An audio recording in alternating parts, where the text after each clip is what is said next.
Bonjour tout le monde. Dans cette vidéo, nous allons voir les tracés du diagramme de Bode pour les fonctions canoniques ou les fonctions standards de base. Et on va voir qu'en fait, en les mettant ensemble, on est capable de construire un diagramme un peu plus complexe. Dans cette vidéo, je ne vais pas présenter l'ordre 2. Je présenterai tous les types d'ordre 1, c'est-à-dire l'intégrateur, le dérivateur, l'ordre 1 au numérateur, l'ordre 1 au dénominateur, ainsi que la fonction du retard, qui est une exponentielle. Et cette notion de retard, on va en parler plus tard dans la session, mais je vais au moins vous montrer comment on trace ce diagramme-là. Donc là, c'est une sorte de PowerPoint pour que ça aille un peu plus vite, et je vais le partager avec vous. C'est un peu un résumé de ce que vous avez sur le PowerPoint du cours.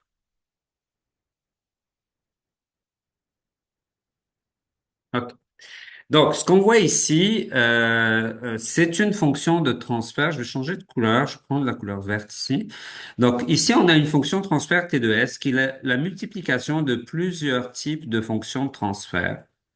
Donc, ce que ça nous dit, c'est que n'importe quelle fonction de transfert peut être transformée en multiplication d'éléments simples ou d'éléments de base. C'est ce qu'on a ici. Donc, on a un gain, on a un ordre 1 au numérateur, ou pardon, au dénominateur, et donc ça, c'est un intégrateur, un dérivateur qui est l'autre, un ordre 1 au dénominateur, un ordre 1 au numérateur, un ordre 2 standard au dénominateur, un ordre 2 standard au numérateur. Donc, n'importe quelle fonction de transfert, vous pouvez la multiplier ou la diviser ou la simplifier en multiplication de plusieurs ou quelques-unes de ces fonctions-là. Si on écrit ici T de S, c'est la multiplication de ces sept fonctions de transfert-là. Si je viens de trouver le module de T, ben, c'est 20 logarithmes décimales de T de S évalué à J oméga, ce qui est donné ici. Et vu que le 20 logarithme décimal de multiplication, c'est la somme de ces 20 logarithmes décimaux-là. Donc, ça me donne 20 logarithmes décimales de T1, de T2, de T3, etc., jusqu'à T7. Et donc, ce que ça fait tout simplement la somme des différents modules. Et qu'est-ce que ça fait dans la vie, ça? Ça veut dire que pour n'importe quelle fonction de transfert, pour tracer son diagramme de gain, il suffit de tracer les diagrammes de chacune des fonctions d'éléments simples, puis après ça, d'en faire la somme. Donc, si j'efface ça, je trace par exemple un élément ici. Supposons que le premier diagramme de gain, il fait ça, et que le deuxième, oups, que je vais le prendre dans une autre couleur, il fait ça.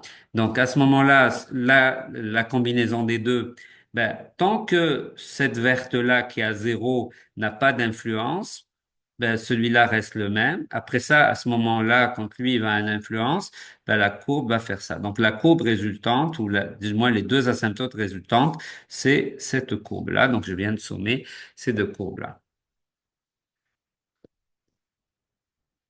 OK. Donc, si on repart pour la courbe de phase, donc l'argument de T de G, bien sûr, l'argument de A fois B, c'est l'argument de A plus l'argument de B. Donc, l'argument de toutes ces multiplications, c'est la somme de tous les arguments. Et donc, c'est la même logique. Il suffit de tracer toutes les courbes de tous les arguments, de toutes les fonctions de transfert simples, et après ça, en faire la somme pour trouver la la phase du système un peu plus complexe. Donc, on trace séparément M1, M2, Mn et on les ajoute pour obtenir la résultante. On trace séparément phi1, phi2, phi n et on les ajoute, on les somme pour obtenir la résultante. Maintenant, on va passer aux définitions qu'on a déjà vues. On sait que c'est une échelle logarithmique, donc c'est un logarithme ici, ça veut dire ça augmente par décade, ça veut dire c'est 0, 1, 100, etc. Mais vous pourriez avoir une échelle logarithmique qui augmente par octave, donc au fait qui est multiplié par 2. Nous, principalement, on va avoir des décades, à moins qu'on vous précise autrement. Après ça, ben, on a ce qu'on appelle la pente, qui peut être moins 20 décibels par décade, qui peut être zéro pour une ligne droite, et qui peut être moins 40 décibels par décade pour un ordre 2 qu'on verra ensemble. Ça, je l'ai déjà expliqué dans une autre vidéo. Prenons le premier élément qui est l'élément le plus simple. L'élément le plus simple, c'est T de S égale K, un gain pur et que le gain est supérieur à zéro. C'est ce qu'on a ici. Si je calcule le module de T de S, c'est la valeur absolue de K, K étant, et donc c'est racine carrée de K carré, hein, K étant positif, ça donne K. Et donc à ce moment-là, son module en décibels, c'est tout simplement 20 log de K, OK, qu'on a ici. Euh, et sa phase, pardon, donc sa phase, c'est la partie réelle sur la partie imaginaire, OK? Et donc ça nous donne 0 degré, parce que c'est 0 sur K. Donc, vous voyez ce qu'on a ici, c'est que on a tout simplement une fonction pardon, une courbe de gain qui est une ligne droite à 20 décibels, à 20 logarithmes de K, et une fonction de phase qui est à zéro.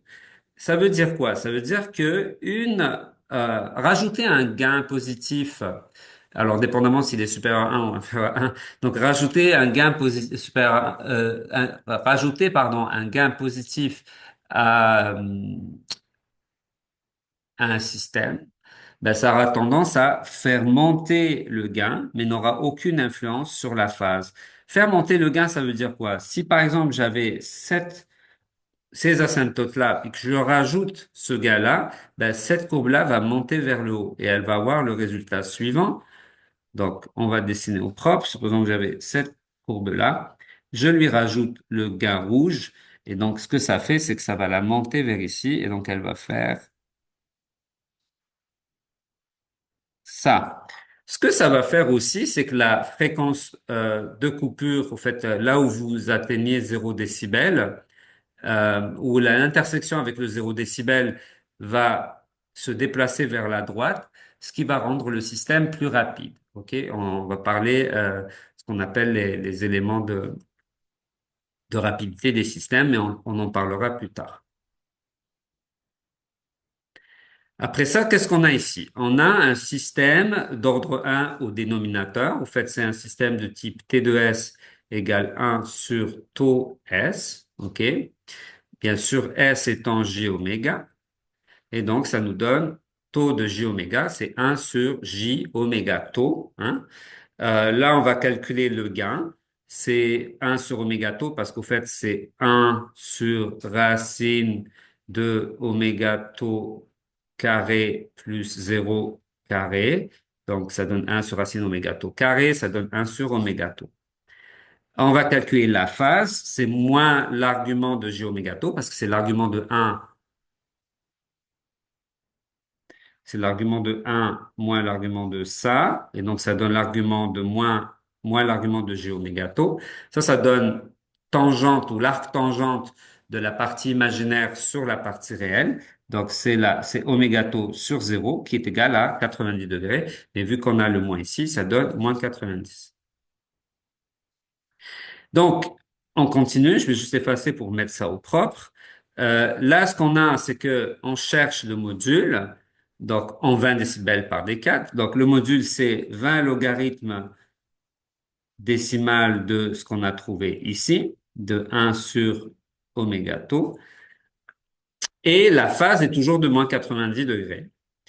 Le 20 logarithme décimal sur 1 sur oméga tau, c'est 20 logarithme décimal de 1 moins 20 logarithme décimal de oméga tau. 20 logarithme décimal de 1, c'est 0, donc ça donne moins 20 log, je vais pas traîner le décimal, de oméga tau.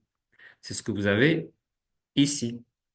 Et ça, c'est un peu ce que j'avais montré déjà avant. On va essayer à la fréquence de coupure. Ici, bien sûr, oméga C égale 1 sur tau.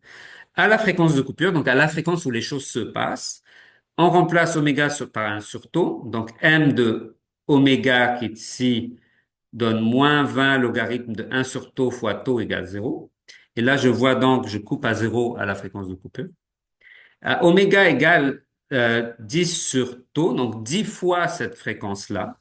On va avoir m de oméga, c'est moins 20 log de 10 sur taux, et ça donne moins 20 logarithme décimal de 10, qui est égal à moins 20. Et donc, au fait, c'est des décibels. Et bien sûr, si vous allez de l'autre côté, vous baissez de 0,1, ça vous donne plus 20. Et donc, à la base, c'est ce qu'on a, c'est une courbe ou une droite avec une pente de moins 20 décibels par décade. Pour la courbe de phase, on l'avait déjà trouvé, c'était à une ligne à 90 degrés. Ça veut dire qu'un intégrateur, il fait quoi? Il baisse la phase de moins 90 degrés et il rajoute une pente de moins 20 décibels par décade, en fait, qui va jusqu'à l'origine comme ça. Bien sûr, quand vous allez, ça c'était l'intégrateur. Le dérivateur, c'est l'inverse. Donc, si l'intégrateur c'était 1 sur tau s, le dérivateur c'est tau s. Et tout ce que ça fait, c'est inverser les choses. C'est-à-dire, on va avoir plus 90 degrés et on va avoir une pente de 20 décibels par décade. J'ai pas besoin de refaire les calculs qui sont ici. Mais tout ce que ça fait, c'est exactement les mêmes calculs. C'est tout simplement le moins qui est ici qui disparaît. OK? Et donc, vous allez avoir les chiffres inverses. Et donc, ça veut dire que un dérivateur rajoute une courbe de gain de plus 20, une ligne droite sur votre courbe de gain qui a une pente de 20 décibels par décade et qui coupe à oméga c qui est égal à 1 sur tau, et rajoute une phase de plus 90 degrés. Donc, il va augmenter la courbe de phase d'à peu près 90 degrés. Maintenant, l'ordre 1 au dénominateur, je l'ai fait avec un calcul numérique, avec un exemple numérique. Donc ici, la constante de temps, c'est taux, c'est taux. La fréquence de coupure, toujours 1 sur taux. Donc, on a 1 plus J oméga tau. Donc là, M de oméga donne ça. Pourquoi? Ben parce que c'est le module de lui moins le module de lui. Sauf que le module de lui, qui est le 20 logarithme de 1, ça donne 0. Il me restera moins 20 logarithme décimal du module de ça. Donc ça donne 20 log 10 du module de cette affaire-là, qui est oméga tau carré plus 1 carré racine, n'est-ce pas? Un carré, c'est un. Et on se retrouve avec cette valeur-là. Pour la phase, c'est la phase de un moins la phase qui est en bas. La phase qui est en bas, c'est la phase de un moins la phase de pardon, la phase qui est en haut, la phase de un c'est zéro. La phase en bas, c'est la partie imaginaire sur la partie réelle. Donc, c'est A tan. Bien sûr, il y a le moins parce que c'est en bas, fois de la partie imaginaire sur la partie réelle. Et donc, ça donne A tan de oméga tau. La pulsation de coupure étant 1 sur tau, et on fait le même exercice que je vous avais fait tantôt dans l'autre vidéo, mais en numérique. À oméga égale 1 sur tau, on vient tout simplement remplacer. Ça donne m de oméga, c'est moins 20 log de 10 de racine de 2, ça me donne moins 3 décibels avec un module de racine de 2 sur 2. L'arc tangente donne à 1 sur tau, ça donne la tangente de tau sur tau 1, de 1, donc c'est 45 degrés, mais vu que c'est moins, ben, ça me donne moins 45 degrés. Quand oméga est très petit par rapport à tau, ben, on avait dit que au fait le oméga carré, tau carré disparaît, donc ça nous donne moins 20 logarithme de 1 et ça donne 0 décibel. Vu que oméga est très petit par rapport à tau, là, ça va nous donner bien sûr 0 degré. Et quand oméga est très grand par rapport à tau, ben, lui devient dominant, donc c'est lui qui disparaît. Et là, ça nous donne donc moins 20 logarithme de oméga tau. Phi de la phase de oméga, c'est moins 90 degrés parce que c'est moins à tangente de l'infini qui est moins 90 degrés. Pour trouver, lui, que c'est 20 décibels par décade, vous faites la même logique où vous évaluez à oméga égale à oméga 1 qui est égal à 10 fois une certaine valeur, oméga 2 qui est égal à 0,1 fois une certaine fréquence, et vous allez trouver il y a une pente de moins 20 décibels par décade. Je vais pas le refaire vu que je l'ai déjà fait dans l'exemple numérique d'introduction. OK? Et donc, ce que vous allez avoir, c'est la courbe qui est ici. Donc, aux basses fréquences, je suis à zéro. Après ça, aussitôt que je passe la fréquence de coupure, je commence à descendre. Pour la phase, j'ai ça, une ligne à 0 degré quand je suis en dessous de la fréquence de coupure. Après ça, je descends à moins 90 degrés. Le 45 degrés, c'est le milieu que j'ai calculé ici. Sauf que ça, c'est pas ma vraie courbe, c'est les asymptotes. Donc, la vraie courbe, c'est ce que vous avez en pointillé ici et ce que vous avez en pointillé ici. Ce qui est intéressant, c'est que ici, c'est moins 3 décibels. Et c'est ce que vous avez calculé là. OK? C'est pour ça que ça donnait moins 3 décibels. Ça ne donnait pas zéro parce qu'au fait, c'est l'asymptote qui est à zéro, mais la vraie valeur est à moins 3 décibels. Bien sûr, quand on fait l'ordre 1, mais cette fois au numérateur, ça donne exactement le miroir de ce qu'on a ici. Donc celle-là monte en haut et ces deux-là, et celle-là, elle fait comme ça. Et ce que nous obtenons dans cette courbe-là. Ce qu'il faut se rappeler, donc dépendamment est-ce que c'est un ordre 1 au numérateur ou au dénominateur, ce que ça fait, c'est que vous avez 0 jusqu'à la fréquence de coupure. Après ça, ou bien vous montez ou descendez de 20 décibels par décale. Si vous êtes au numérateur, ben à ce moment-là, vous augmentez la phase, à partir de la fréquence de coupure, vous augmentez la phase de 90 degrés. Si vous êtes au dénominateur, à partir de la fréquence de coupure, vous baissez de moins 90 degrés. En dessous de la fréquence de coupure, ben, vous n'avez aucun effet sur la phase. Le dernier élément qu'on va voir ensemble, c'est un élément de retard. Donc, le retard dans un système, donc c'est par exemple si euh, vous transmettez de l'information, mais ça prend un temps à cause de l'électronique, et donc ça induit un retard dans le système. Donc, et à ce moment-là, le retard est toujours décrit par une exponentielle, moins TS, T étant le temps et non pas la fonction de transfert, S étant j oméga, OK? T, ben, c'est le retard. Par exemple, si je dis le système admet un retard de 0,1 seconde, ça veut dire que la fonction de transfert qui décrit ce retard-là, c'est exponentielle de moins 0,1 S. OK? S étant j oméga. Là, on va calculer, bien sûr, le module de J oméga qui donne ça. Mais rappelez-vous qu'exponentielle de moins J oméga T, c'est cos oméga T moins J sinus oméga T. Si vous faites le module de ça, donc c'est ça au carré plus ça au carré racine. Donc, sinus au carré de A plus cosinus au carré de A racine, ça donne 1. Donc, racine de 1, ça donne 1. Et donc, si on fait 20 log décimal de 1, ça donne 0. Donc, le retard a toujours une courbe de gain de 0. C'est-à-dire que le retard n'a aucune influence sur le gain. Par contre, si on trace la phase, ça va nous donner moins oméga t et t allant de, je sais pas, 0 à plus l'infini, je sais pas combien vous êtes capable de prendre.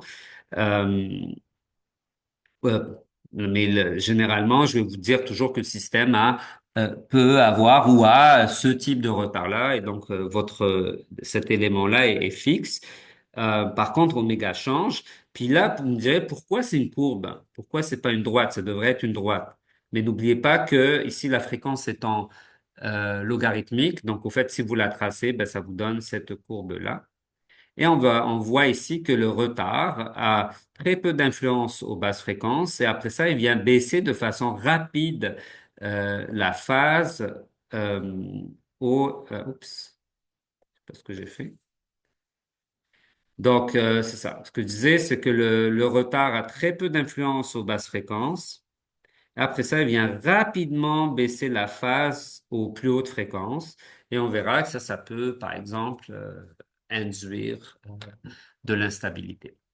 Donc, nous avons fini pour ces éléments-là. Donc, nous n'avons pas encore fait l'ordre 2, mais vous en avez assez ici pour faire déjà des fonctions de transfert assez complexes, mais qui contiennent peut-être juste des ordres 1, des dérivateurs, des intégrateurs et peut-être aussi une courbe de retard. Merci.